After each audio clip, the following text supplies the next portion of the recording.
Dans cette première vidéo d'une série de plusieurs qui va être sur la thématique de faire son propre planificateur dans Google Sheet, je vais vous montrer comment intégrer vos dates pour commencer. Donc, dans Google Sheet, il y a vraiment une façon d'écrire les dates qui fait en sorte que c'est reconnu comme un calendrier. Donc, si j'y vais de cette façon-ci, le 24 du 8 2024. J'aurais pu écrire aussi 2024-08-24. Ça aurait donné le même résultat. Il aurait reconnu que ça, c'est une date. Donc, vous voyez que déjà, on m'ouvre un calendrier. Donc, moi, ce que je veux, c'est que ce format-ci soit sous forme de mois, jour, jour, avec le mois décrit en mots et ensuite 2024. Juste en haut, je vais écrire semaine du parce que ça commence la semaine du 24 août 2024, ce qui n'est pas vrai du tout parce que moi, j'aimerais bien que ça commence un lundi, ma semaine, donc je vais cliquer sur le 26 à la place. Et là, le format ne me convient pas. J'aimerais avoir le mois d'août décrit en lettres. Donc, je vais aller, oui, en lettres, excusez-moi. Donc, je vais aller sélectionner ici format, numéro et je vais descendre jusqu'à date et heure personnalisée. Donc, je peux aller chercher le format qui me convient. On voit ici que la date n'est pas exacte, mais c'est un format qu'on va chercher. Donc, moi, j'aimerais bien que le mois soit écrit en lettres, première lettre du mois, non, mot écrit en entier. Oui, c'est ça que je veux, mais j'aurais pu aller chercher de cette façon-là. Ici aussi des exemples. Je peux aussi faire enlever l'année, si je veux que l'année soit enlevée. Donc, j'ai juste à supprimer. Ou je peux aller chercher certains modèles qui me conviennent si je veux rajouter l'heure et ainsi de suite. Ensuite, je fais appliquer. Donc, 26 août 24. Donc, de cette façon-là, je sais que c'est mon premier jour de semaine. Donc, mon premier jour de semaine, c'était un lundi. Donc, je vais commencer à écrire mes jours de semaine juste ici. Donc, je veux que ma semaine commence un lundi. Ça pourrait être un dimanche, mais c'est une préférence d'avoir mes jours de fin de semaine collés ensemble. Donc, avec Google Sheet, ce qui est intéressant, c'est qu'il reconnaît quand je commence à écrire une séquence que la séquence doit être continuée. Donc, quand j'ai sélectionné ici mes deux premiers mots, je peux prendre le point ici en mettant le X de ma souris et en allongeant ici ma formule. Donc, ici, j'ai tous mes jours de la semaine qui se sont continués de cette façon-là.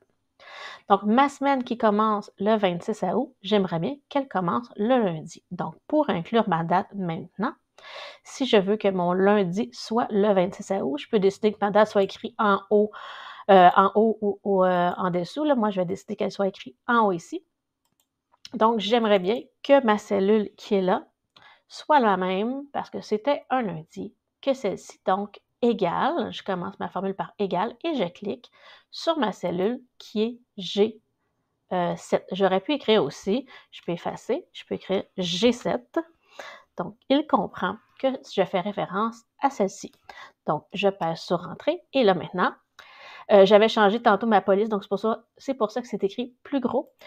Donc, si je ne veux pas avoir l'année décrite parce que je l'ai déjà ici décrite, je peux aller changer dans numéro encore comme tantôt et date et heure personnalisée et juste enlever l'année. Et maintenant, je pèse sur appliquer.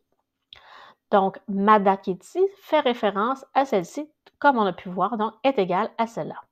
Donc, ma journée suivante, ce que je veux qu'elle ait comme formule, c'est qu'elle soit égale encore au 26 août, mais une journée de plus. Donc, je vais lui ajouter une journée, c'est-à-dire plus 1.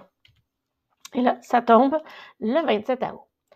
Et là, je vais faire quelque chose que Google Sheet me permet, c'est d'allonger ma formule en pesant sur le X ici, avec mon X sur le petit point bleu. Et tout ce que ça va dire à Google Sheet, c'est que maintenant, reproduis-moi la même formule, c'est-à-dire la colonne de gauche plus 1 à chaque fois. Donc, ma colonne de gauche plus 1, je l'allonge jusqu'au dimanche. Et là, mes dates sont incluses de cette façon-là. Donc, si je clique sur 28 août, on voit toujours que c'est la colonne de gauche plus 1.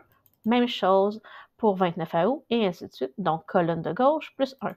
Donc, j'ai mes jours de semaine qui sont décrits de cette façon-là. Et j'ai aussi du lundi au dimanche. Donc, si je veux que tout ça soit du même format, je peux le mettre du même format de cette façon-là, avec la même grosseur, et ainsi, tout en gras, si je le veux. Et je peux ensuite juste mettre tout cela au centre.